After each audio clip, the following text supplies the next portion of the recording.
Good morning, Envoy Church. How are you all today? Awesome. Well, whether you're joining us in person or online, we are a people following Jesus to those not yet. Awesome.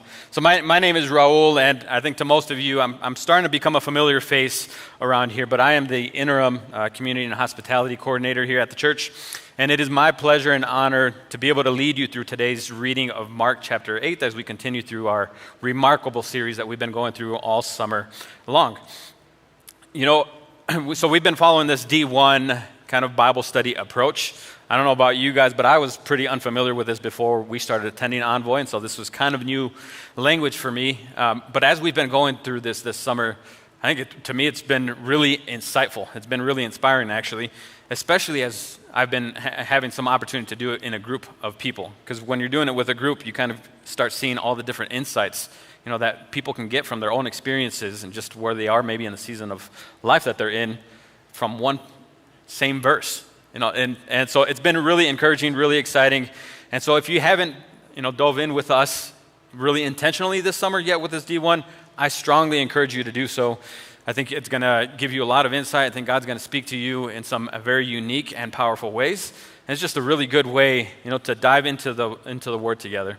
And so, strongly encourage you to do that. In fact, today, my intent is to walk us through the D1 process as I did it this particular week, preparing for this morning. And just as a reminder, if you don't know, kind of the D1 process is kind of follows this general one rule. Or rule of one, I should say. We're reading one chapter, right? Identifying one verse, one thought, one moment, and then one person to share that with. So we'll be doing that together this morning. So chapter 8, you just read it, right? And so we'll kind of give a quick summary of that and with some of my commentary, but it opens up where Jesus had been followed by a multitude of people again. I mean, this is kind of becoming his rhythm. People just keep following him. And in this case, they had been following him for 3 days. And they're hungry. And Jesus wants to do something about it. And so he approaches his disciples, about feeding them. And this story starts sounding pretty familiar again. Didn't we just read this and this just happened? Yeah, I think it did. In chapter 6, we read the same account almost, right, where Jesus feeds a multitude of people, right, that present this bread, and he does what? He somehow comes up with a bunch more bread and fish. And so it's a miraculous feeding in this case. In fact, the details have been so similar that some people have suspected that maybe these were actually two separate accounts of the same story, right? It was one thing, but it was told two different times. However, the details are different, right? There's a feeding of the 4,000 in this case. 4,000 men were identified, where the previous one were 5,000. And then there are how many left over baskets? Yeah. So it's completely different numbers, right? 7 and 12 in the last instance. In fact, Jordan kind of expanded a little bit about some of the details or the meaning behind those numbers, right? And so to mix those numbers maybe is less likely. But then also we recognize that it's two different accounts because Jesus himself later refers to these two accounts as separate events, right? So that's the case. But I think, I just wondered as I was reading this through if, people maybe want this to be one event, because when we look at the disciples, we kind of wonder why the heck they respond the same way, right? They almost seem a little, to put it politely, maybe forgetful, right? Otherwise, maybe stupid. Like, what's going on? Didn't this just happen? And why are you responding the same? Like, don't you know what Jesus can do? But I think the reality is, if we put ourselves in their shoes, is that happens to us far too often, where we forget what Jesus has done in our lives, right? And therefore can do. We get caught up in our circumstances and maybe the impossibilities of that and trying to figure out, how am I going to get out of this? That we've failed to forget what Jesus has done and therefore wants to do in our current circumstances, right? He has the power to do it again, like he's done in the past, right? And that's hard to admit, right? We're forgetful. In fact, the scriptures throughout it consistently and constantly commands us to remember. I think, when you look that up, the kind of the conservative number is there's at least 350 times where we're commanded to remember. Why? Because we forget. That's what we do. But we'll keep moving on. Verses 11 through 13. Then the Pharisees demand this sign, right, kind of on their terms, where they say, we want Jesus, you to perform this sign from heaven. Some scholars have suspected that maybe this actually means that they wanted like a sign in the skies, right? It's like this big moment where Jesus' divinity was undeniable, right? You couldn't contest it. It's like they had to be God. But what does Jesus do? He refuses. And he actually kind of speaks pretty harshly, about them. And why did he do that? I think because these type of people would never be satisfied by any amount of great, like it doesn't matter how big this miraculous sign would be. They were just not going to believe. And why were they like that? Because I think internally they had already made a decision that Jesus could not be the Messiah. Right? He wasn't the one he didn't look like the one that they had been prophesied about, right? He wasn't this Jesus. And plus, the things that he was saying were pretty contrary to the way that they were living, right? They kind of had these ways and modes of doing things, and Jesus was always speaking to the heart, right? And kind of turning their world upside down. And so if Jesus was this Messiah, well, then the lifestyle that they had become accustomed to and had really enjoyed could no longer be. And Jesus had a huge issue with this. Because then Jesus sternly warns the disciples to beware of the Pharisees' yeast. Right? And so I've read this before, and I've kind of had some ideas on what this yeast mean. I think, yeast, we understand that it's some sort of leaven, right? It's used to bake, and, it makes the bread rise. But it stuck out to me because I did want to kind of wonder, why did Jesus use yeast specifically as the term to describe their situation? Like, was there something more that's being missed? And I did actually study this a little bit further, but this isn't the direction that I felt like heading this morning, so we'll go a different direction. But if you'd like to know more about my thoughts on yeast, yeast has to do with food. I love food. I love to eat. And, I love having conversations with people, so maybe we should just go out to eat and have some food, and we'll talk yeast. But, yeah, and it's not a joke. So any takers, you just get me after service, and we'll go from there. But next we read the account of Jesus healing this blind man. And in this story, there's a few details that stood out to me as well. I think first, Jesus took him out of the village before he healed him. And then this made me think about all these instances where Jesus removes the people or the person who's ill, who's about to heal, and takes them away from the people before doing so. Or there's other instances where he takes the group away from the people, right? Where he kicked the people, just about everybody out of the room before he raised the young girl back to life. And so why does he do that? I think I've got some thoughts, but maybe you can explore those for yourself in your reading this week. And then the other thing that's unique about this story is that it was a two-step healing process. Right? Jesus had to do it twice. Why did he have to do that? Is it because he lost his power? I don't think so. I don't think you think so. Is it because he just messed up? Maybe he got the kind of the formula right. There's a way to do it. The previous one. Maybe he was supposed to stick his fingers in this guy's ears again, like he did previously, and spit on the tongue. So maybe you got it wrong. I don't think so. That's definitely not it. Or maybe it's because he didn't have enough faith, or the guy didn't have enough faith, and I think maybe that's why it didn't happen. I think I've heard that kind of stuff before when somebody doesn't get healed. I don't know. Have you? I don't think that was the case either. And I wonder if maybe there's a lesson here about how sometimes God works in our lives and taking us where he wants us to go through a process. Like, is there a process there? Or maybe it's more of a real life illustration about, in order for us to really be able to see things the way that God sees them, or for us to have clear vision, we continually need more Jesus. Right? We need him to continue to act in our lives. Again, just some thoughts for you to consider as you're reading through this. Right? And then we see Peter's confession, professing that Jesus is the Christ. But then there's more details that happen after that. It kind of like, wait, what's going on? Right? But in this next section, the disciples are taken to Caesarea Philippi, and this place is actually pretty, I think, important to understand kind of the context of that place, because it gives you more insight into what then Jesus or how Jesus addresses the disciples. Right? He's talking about the gates of hell. And there's actually a connection between the place and the gates of hell and what that meant at that time and place. And you read that more details of that account in Matthew. But Jesus has Peter declare him as a Messiah next. Then Jesus affirms him, but then tells the disciples, right, don't tell anybody. So he warns them not to reveal that to anyone else. Jesus then proceeds to say, or to talk about how he's sacrificing his life and he's gonna die, and it's gonna be a pretty brutal death. But then he's gonna come back to life. And Peter doesn't like what he's hearing, right?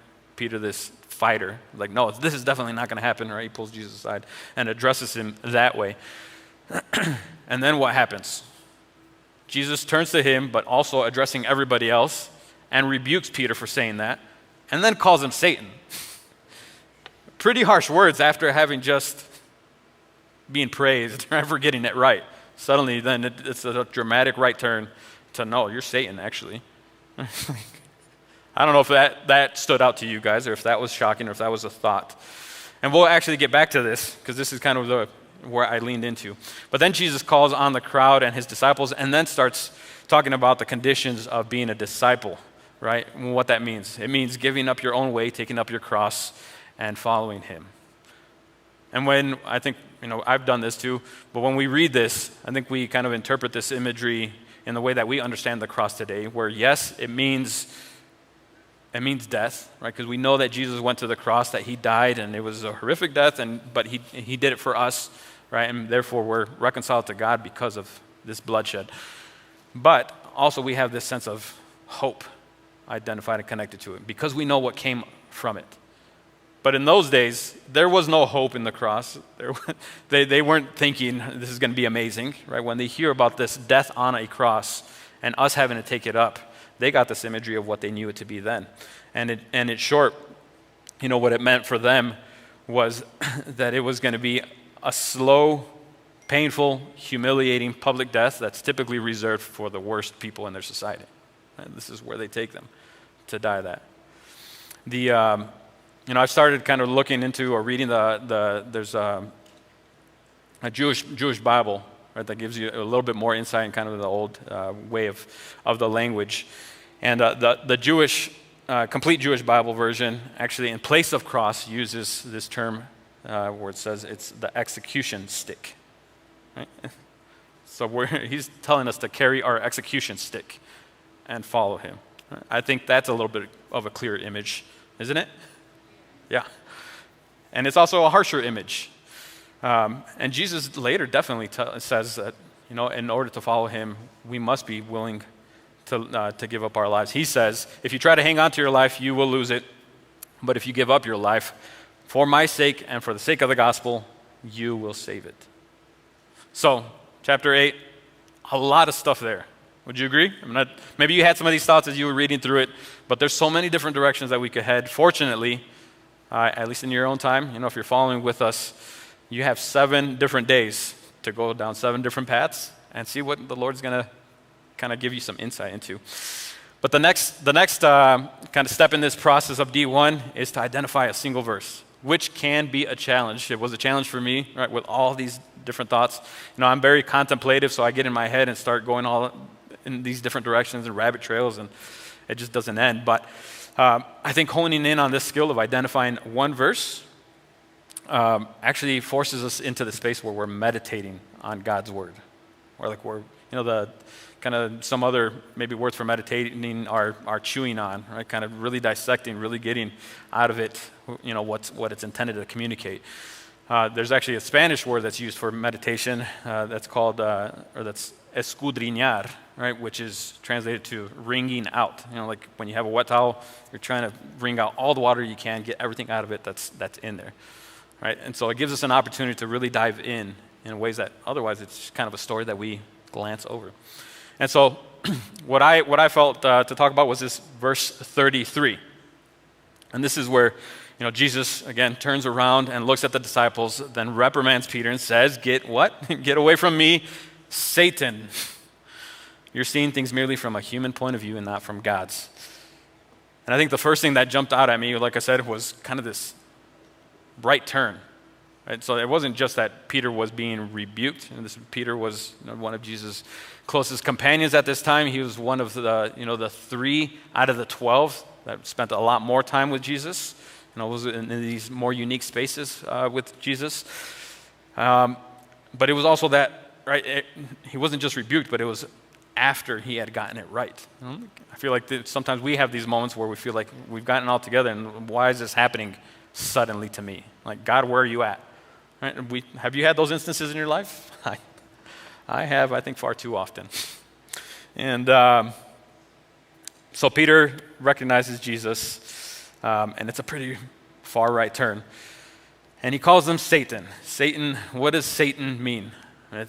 I think we understand, right, that Satan is this evil one, the enemy of God, the one that has been the enemy of God from the beginning. And so this is a pretty harsh declaration, or label that Jesus has just put on Peter.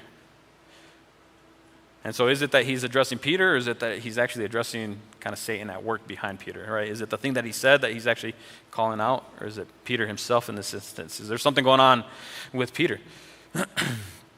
And then we see that Peter is accused actually of having this human perspective as opposed to God's, right? There's something that he's holding on to that he ought not to.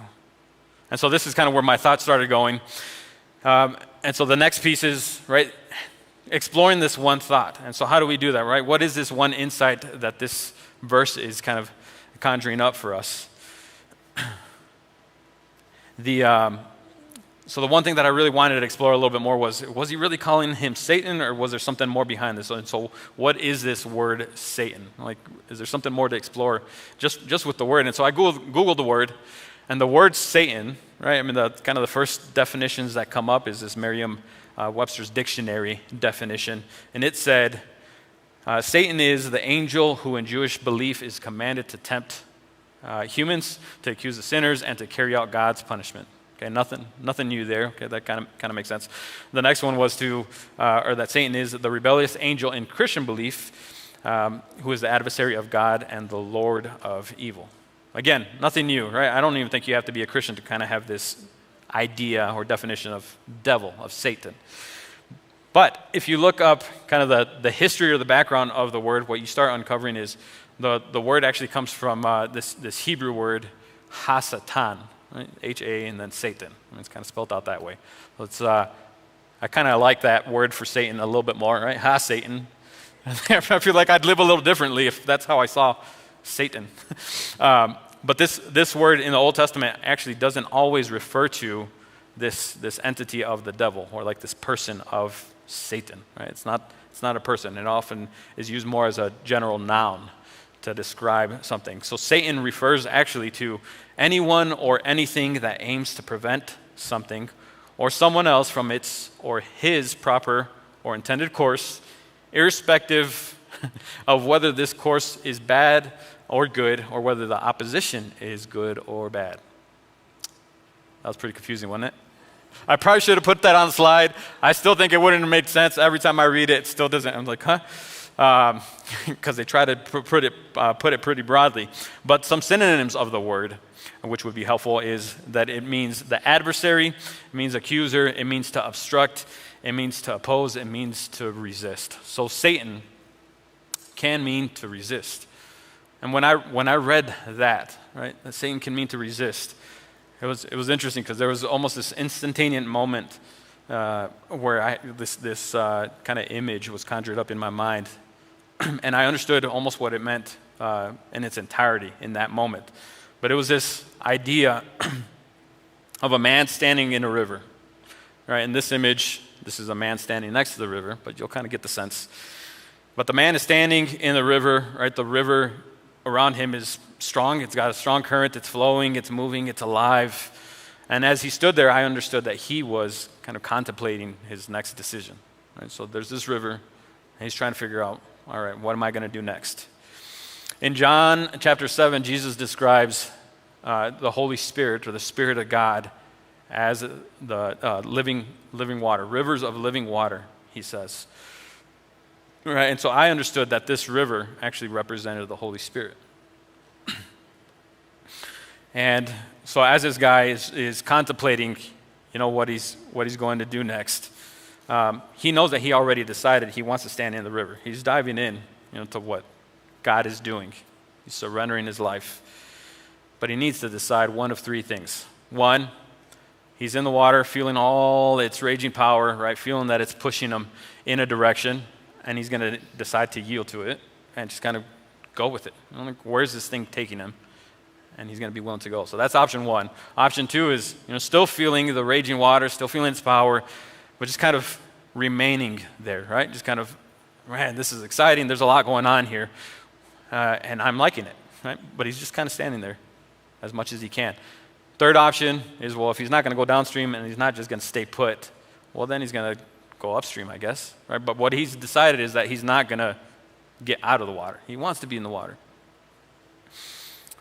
And so if he chooses option three, right, to go upstream, well, that's going to be exhausting. He's going to be fighting the current the entire way. But if that's the direction he wants to go, right, he's going to fight the power. He's going to resist the power of the water to go where he wants to go, right? He's made a decision. He's going that way. If he chooses option two, where the resistance maybe isn't as obvious, but I think it's still there. Right? How many of you have ever been in a river? Any sort of river, right? Yeah. So if you've been in a river, it almost doesn't matter what size, as long as it's flowing. As soon as you step into these waters, right, you're gonna have to readjust your footing, right? It's gonna be a little slippery, and so you're gonna be standing different than you were on the banks, right? That's just gonna happen. If the water's deeper, it's flowing with more strength. Well, not only are you gonna have to adjust your footing, you're probably also gonna lean into right, as you're walking in the waters, you're gonna lean into the force. You're going to have to actively resist, even to just stay put, right, to stay in one spot. You're going to be resisting. Well, then, in option three, well, obviously you're not resisting. You're kind of picking up your feet, and you're going with the flow, and you're letting the current take you. And so, I think, I don't know if this metaphor made sense to you in the way that I described it, but to me it did.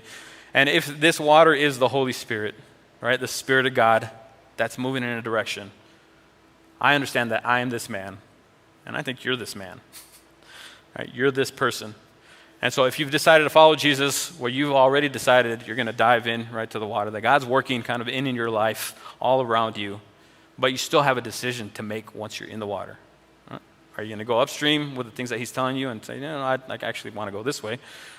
Are you going to yield and go to where it's flowing, or are you going to stay put and just kind of enjoy what is? Which is also resisting. And so that's kind of where my mind started going, which is kind of funny that it came out of this word Satan, right? But this is kind of where my thought went. And so I decided, God, what is it that you're communicating to me in this moment, right? Because the next step in this D1 process is this moment. God, what is it that you want me to know today?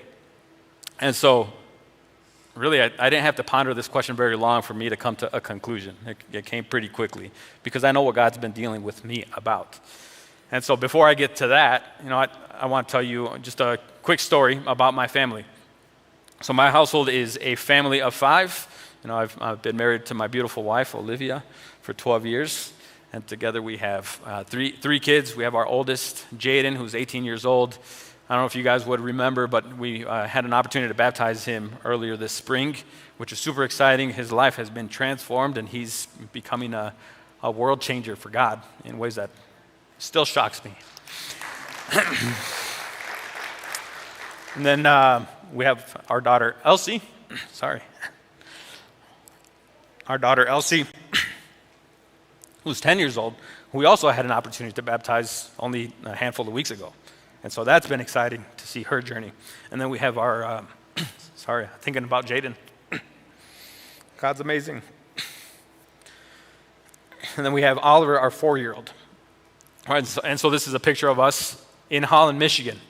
So we moved here from Michigan last August, with Colorado really not having been on our radar. So when we were in Michigan, right, you can kind of tell there, this is very Dutch. It's a Dutch community, a lot of tulips. In fact, in a lot of circles, I've often jokingly introduced myself, but also a little serious, as Vander Garcia. Right? So I'm Raul Vander Garcia in some of those circles. But we moved to Colorado last August, from Holland. And there we were super involved in our community. We were just involved worked in a lot of nonprofits, and so began to be known through those roles. Also served a lot in our in leadership capacities in our church. I actually served on city council for a term more recently. And then we just have a lot of family in the area, and so we have a lot of extensive relationships, and just we're I would say an influential family or household. People knew us out in the community. In fact, my wife and I would often have to take our date nights to a different town because otherwise it felt like everywhere we were going, people would stop us and want something and want to talk. We discovered some really good restaurants in other cities, and it was nice. But we were super busy, and in one of our busiest seasons there, we started feeling or getting the sense that God was calling us out of that community.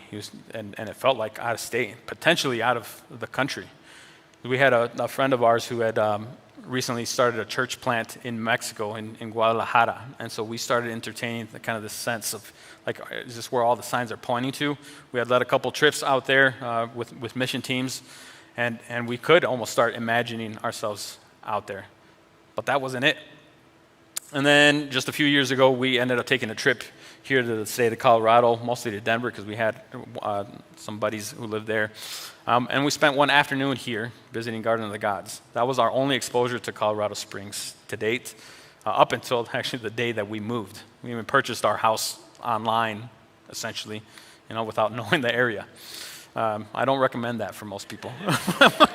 But it's worked out for us. And so when we moved out here as a result of this process. But, when we went back home from this trip, again, just thinking about Colorado in general, we probably got one of the clearest signs that are confirmations that this is where we were supposed to head that I think we ever could. We were just convinced, all right, this is where we need to go. Because when we got home from this trip, it was late at night, and we put the kids down to sleep.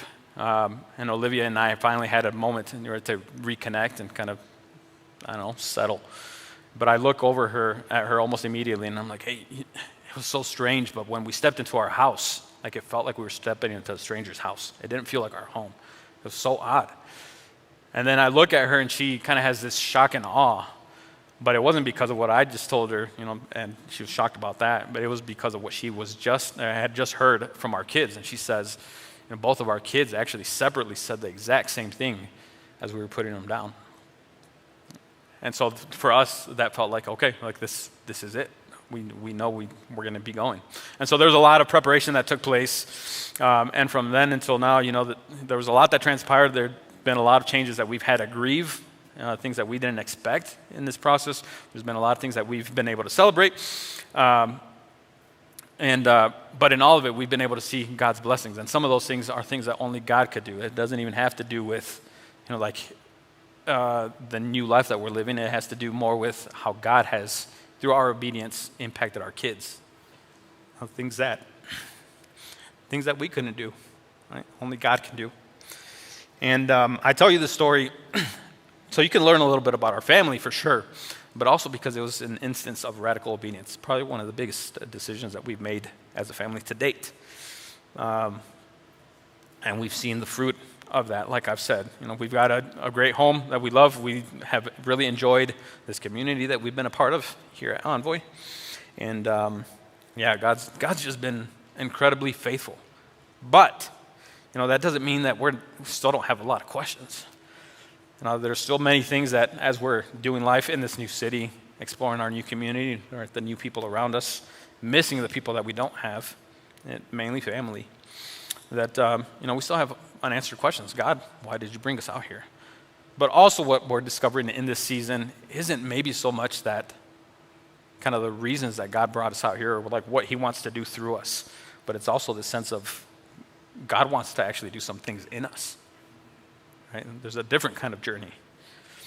And so that's the journey that I think that we're in. Because here in Colorado, we're not as busy as we used to be there. Right? We don't have all these commitments. Our calendar isn't as booked as what it used to be. And so we have these spaces where we're able to listen to God in different ways. We're discerning his voice in unique spaces. And in that also, then there's opportunity for God to point things inward, right? Where God's showing some things that maybe I just haven't looked at because I've been busy. I like being busy. And maybe that's why.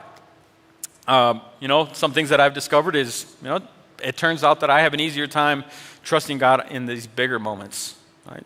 Like moving across the country, that was tough. But sometimes I think it's tougher for me to be obedient in a single moment where God's asking me to do something, and it's just uncomfortable.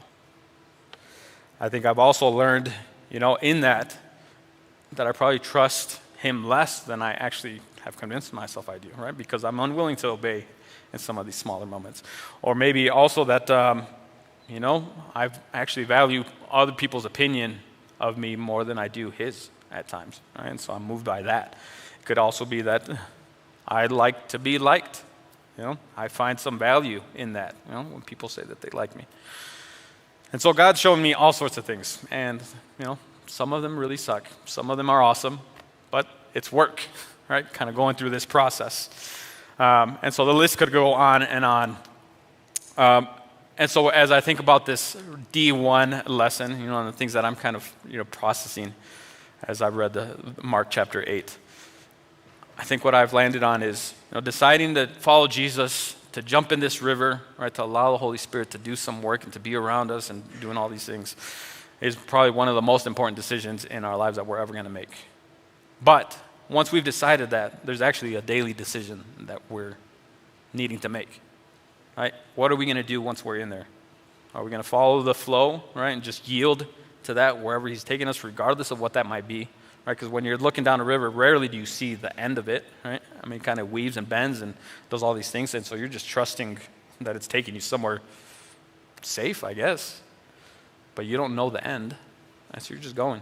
Or am I going to try to just enjoy what I have now and stay there? Well, I definitely don't want to fight it, right? So I don't want to go the other way, right? But those are the options. And so I just wonder how that hits you. Like, where are you at in that journey? What is God asking of you? Where is he trying to take you kind of as you bask in this river and see all these things happening? I don't know. I mean, that's kind of up to you. And maybe some of that you'll discern through your reading this week of Mark chapter 8. The last, piece of this D1 process is the one person, right? Who do you share with the thing that you're learning, that God is speaking to you? Well, this morning, you are my one person, right? Or you're many one persons. I think I said you're also the man. The man. Not that man. It could, but it could be in your case that you have, somebody who would be encouraged by what you're learning, what God is revealing to you.